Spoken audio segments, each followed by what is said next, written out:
चलिए आज हम देखते हैं इस वीडियो में पूरे बहुपद को हम खत्म कर देंगे। आज देखते हैं दो चर वाले रैखिक समीकरण को। यदि आप लोग भारतीय भवन की किताब बनाते हो तो उससे भी मैच करेगा, या कोई भी किताब बनाते हो जो 10th लेवल का किताब हो उससे बहुत ही अच्छी तरह से क्वेश्चन पूछे जाते हैं एग्जाम में और मैच भी करेगा। चलिए हम आज बता देते हैं दो चर वाले रैखिक समीकरण के बारे में। दो चर वाले रैखिक समीकरण सबसे पहले जानते हैं चर राशि क्या होता है। ठीक है, चर राशि उससे कहा जाता है चर राशि। कौन राशि? चर राशि। एक होता है अचर राशि। अचर राशि, चर राशि उसे कहा जाता है जिसमें एबीसीडी का अक्षर शामिल हो। ठीक है, अर्थात एबीसीडी के अक्षर को क्या कहा जाता है? चर राशि कहा जाता है। ठीक है, इसको थोड़ा खाटी में समझिए। इन ऐसा अल्फाबेट समझिएगा तो अल्फाबेट आप लोग समझ में नहीं आता होगा, तो सीधा समझिए कि एबीसीडी के किसी भी अक्षर को कौन राशि कहते हैं? चर राशि कहते हैं। ठीक है, एबीसीडी कोई भी अक्षर को चर राशि कहा जाता है, जबकि अचर राशि उसे कहा जाता है जो एबीसीडी को छोड़ करके जितना भी गिनती की संख्या बच गया वो सब कौन राशि कहलाएगा। अब आपको हम एग्जाम्पल में दे दिए हैं, चर राशि कौन है चुन के बताइए। 5x है का, और अचर राशि में कौन है? 7 का। 7 के साथ कोई भी संख्या, कोई भी एबीसीडी का अक्षर नहीं है। तो कोई भी जब एबीसीडी का अक्षर नहीं होता है तो उससे हम कहते हैं कौन राशि? अचर राशि। और जब उसके साथ एबीसीडी का अक्षर सट जाता है उससे क्या कहते हैं? चर राशि। उसी प्रकार पढ़ना है दो चर वाले रैखिक समीकरण। कौन चर वाले? यानी हम लोग दो चर वाले रैखिक समीकरण के बारे में पढ़ने के इससे पहले हम बता देते थे पहले वाला क्लास में कि घाती बहुपद, द्विघाती बहुपद ये सब तो बता ही दिए थे, तो इसमें बेसिक का बात हम नहीं करेंगे, थोड़ा हाई लेवल से बताते हैं। ठीक है, तो दो चर वाले रैखिक समीकरण यानी जब दो गो चर हो, का गो चर हो। अब कहिएगा दो गो चर कैसन होता है इतने बताइए। तो दो गो चर ऐसा होता है जैसे मान लीजिए इसके पहले में घाते समझते थे। अब देखिए दो गो चर है, एक बेर हेदा एक्स है, एक बेर हेदा एक्स है, कोई दिक्कत है? दो बेर आया एक्स, तो दो बेर आया तो कई गो चर? दो गो चर। तो दो चर वाले रैखिक समीकरण को हम करते हैं 5 विधि से हल। कई गो विधि से हल करते हैं? 5 विधि से। एक तो करते हैं तुलनात्मक विधि से हल। कौन विधि? तुलनात्मक विधि से तुलना करके हल किया जाता है। क्या करके हल किया जाता है? तुलना करके। जितना भी मैंने क्वेश्चन इस पर बनेगा सब एक दूसरे से तुलना करके बनेगा। ठीक है, जैसे कि इतना का तुलना ax plus by plus c ये सब वगैरह वगैरह से तुलना करके बनाया जाता है। ठीक है, लेकिन एक होता है तुलनात्मक विधि, उस दूसरी का होता है हमारा प्रतिस्थापन विधि। प्रतिस्थापन विधि में कुछ हम टिप्स को देकर के और ट्रिक्स को देकर के सोल्व करते हैं, जिसमें एग्जाम में से पूछा जाता है। जानते हैं कौन सा विधि ज़्यादातर पूछा गया है? प्रतिस्थापन विधि, और उसके बाद पूछा गया लुप्तीकरण विधि और वरज गुणन। उसके बाद दो जो विधि है उन्हें वो नहीं पूछा, जैसे तुलनात्मक विधि और अनुपात निर्णय विधि नहीं पूछा जाता है। ठीक है, वरज गुणन विधि पूछा जाता है, यानी कि 3 गो आपको पूछा जाता है, जिनमें से 2 गो तो बहुत भी है, ये 2 गो तो बनाना ही पड़ता है, और एक गो कभी कभार डाल देता है एग्जाम में। ठीक है, वरज गुणन विधि से। तो किसी भी विधि से बनाएगा आंसर आप लोग का क्या आएगा? सेम ही आएगा।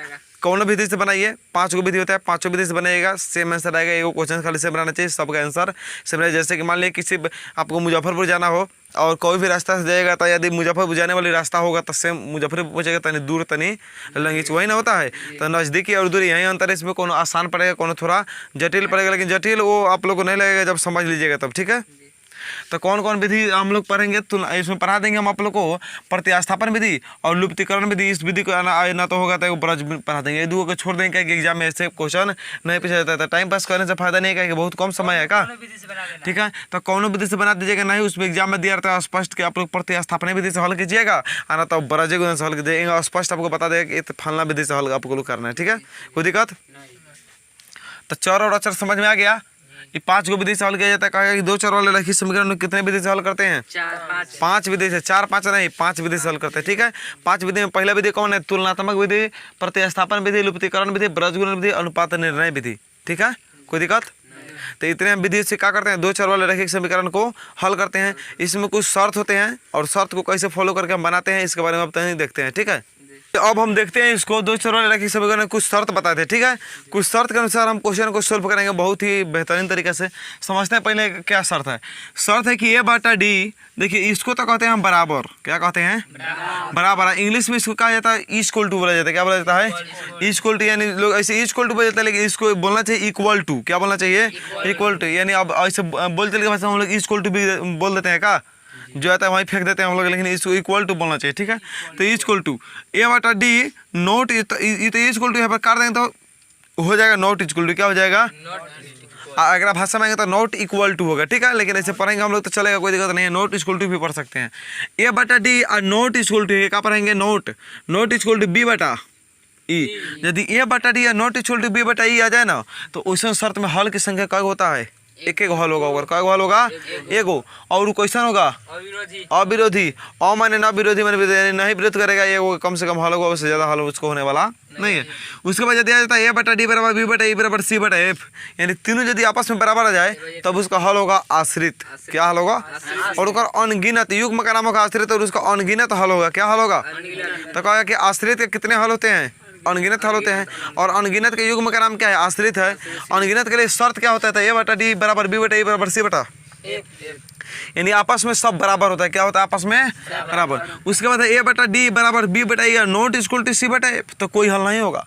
यदि दो को बराबर आवे तीसरी का ना बराबर आवे तो कोई हल नहीं होगा, वो क्या कर देगा, विरोध कर देगा। ठीक है, जैसे मान लिए 2/3 है, हाई 5/7 आपस में बराबर है दोनों, तो पे कर देंगे, ये हो जाएगा नॉट इक्वल टू। कोई दिक्कत, ये कवना से मैच कर रहा है, देखो जाके कवना में शर्त से मैच कर रहा है, एक नंबर से मैच कर रहा है, एक नंबर से देखकर कई गो हल होगा, एगो क्वेश्चन होगा युग में। अब ऐसा मिल जाए, कहीं ऐसा मिल जाए तो वो समझ कर रहा है, यानी यहाँ तक तो मैच किया, लेकिन यहाँ मैच नहीं ना किया, कहीं सब में ऊपर 2 थे, यहाँ कहाँ गया 5, तो यहाँ मैच नहीं किया, तो ये कवना शर्त से मैच कर रहा है। देखिए तो जाके हेकरा से है, तो 2 को बराबर था तीसरी का पकटल था, 2 को बराबर था तीसरी का पकटल है, यानी एक से कट रहा है, कई हल होगा, कोई हल नहीं होगा। और कथी होगा, विरोध कर देगा। कोई दिक्कत है, अब कहीं हैंग मिल गल,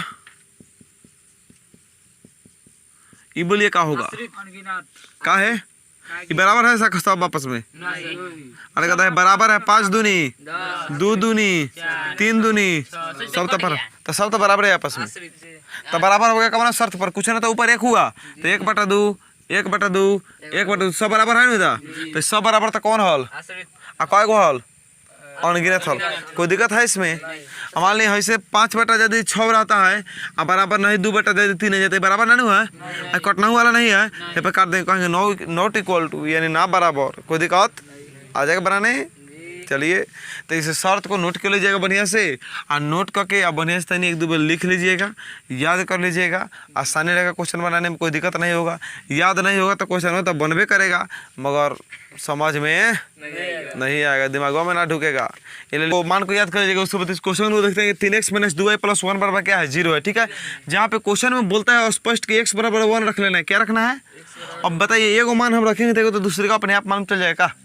चलिए, तो x बराबर 1 रखिएगा, y बराबर मालूम करना है, तो 3 के 3, x यहाँ पर कितना रखना है भाई साहब 1, और 2y के + 1 बराबर सोना 3 एकम और 2y के, अब प्लस में 1 है तो काथे में भेजते हैं, -2y के -1 को प्लस में 3 है तो काथे में भेजेंगे, इन से आगे वाला अगर चिन्ह मत देखिएगा। ठीक है, अगर पीछे वाला चिन्ह देखिए तो 3 के पहले कुछ नहीं था, प्लस नहीं हुआ है, तो -2y बराबर 3 गो माइनस में एगो माइनस में 3 गो, तो माइनस में का गो माइनस से माइनस 31 का, y बराबर 4 है, गुना में 2 तो काथे में 2 दूनी, यानी y बराबर कितना गया, क्योंकि मतलब यहाँ कितना भर लीजिएगा 2। इस तरह क्वेश्चन नहीं आ जाएगा बनाने।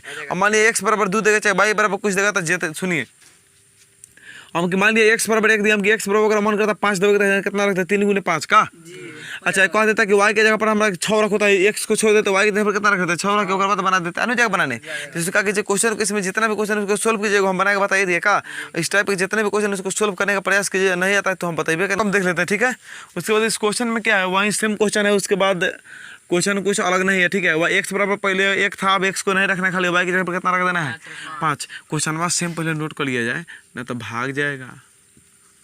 +1 बराबर 0 है ना। अब देखिए 3 के 3 x की जगह पर तो कुछ हो छोड़ दो, 2 और y की जगह पर दिया हुआ है कितना, जेकरा जगह पर देगा नौकरी लेंगे का 3x के -2 बचे, +1 बराबर 3x के, अच्छा 10 कोई कथी है कर्जा है, और एगो कथी अपन है दे देंगे, तब हम कर्जा का रहेगा बराबर 0 के। 3x माइनस में 9 है तो उधर काथे में भेज देते हैं, प्लस में x बराबर 9 के 9। देखिए सटल है दोनों नु, तो हटा के बटा में गिरा दीजिए, गिर जाएगा 3 3, यानी x बराबर कितना आ गया 3। कोई दिक्कत है, वैसे तो आ जाना चाहिए बनाने, कोई दिक्कत नहीं ना होना चाहिए इसमें, लेकिन कैसे क्या दिक्कत थोड़ा अब तो नहीं जान रहा है। तो देखते हैं इसमें, चाहे तो आप x बराबर पहले तीनों रख सकते हैं, चाहे वाई की जगह पर चारों रख सकते हैं, कोई दिक्कत। और नहीं तो पेट्रोल हम लोग का शॉर्ट हो गया, अब लाइट वेट कट गया, कोई इसमें प्रबंध नहीं है, थोड़ा देख लेते हैं इसी तरह। जहाँ जहाँ एक साथ यहाँ पहले 3 रखिए, उसके बाद वाई की जगह पर क्या रखिएगा 4। मन करे तो x बराबर 3 और वाई बराबर 4 रखिए, ना मन करे तो एक वो 3 रख दीजिए, तो 4 नहीं रखिएगा, ठीक है। 3 रख के 4 मंगा लीजिए, ना तो 4 रख के कथी मंगा लीजिए 3। और ना मन करे दोनों तो रगड़ दीजिए, x की जगह पर 3 रखिए, तो 5 गुने कितना हो जाएगा 3, और ना तो वाई की जगह पर 4 रखिए, तो 2 वाई के 2 वाई बराबर 7 के 5 थी आए, और 2 वाई के 7 के, और देखिए 2 वाई के 2 वाई माइनस में का अगर पहले माइनस था 7 के साथ प्लस में 15 तो उधर काथी में माइनस में, माइनस 2 वाई बराबर 7 में से 15 गया तो माइनस में 8 को, माइनस माइनस कट गया 2 चौका, यानी वाई बराबर कितना गया 4। देखिए वाई बराबर 4 बोला है, आगे वाई बराबर 4 लिखने काथी है सही, यानी दोनों आपस में कहा है बराबर है। 7 आया सर जी, 7 कटाए तो 1 आ गया, तो गलती हो गया होगा, हाँ 1 गया है, दोनों रखे हैं तो हाँ तब ठीक है, 1 आया होगा तो ठीक है, कोई दिक्कत नहीं है, कोई दिक्कत। यहाँ पे 7 आने का दोनों 7 बराबर 7 तो हो गया, कोई दिक्कत नहीं है, आ जाएगा बनाने। चलिए आप लोग वीडियो अच्छी लगे तो चैनल को सब्सक्राइब कर जाए, लाइन कट के बिहान पर आएंगे।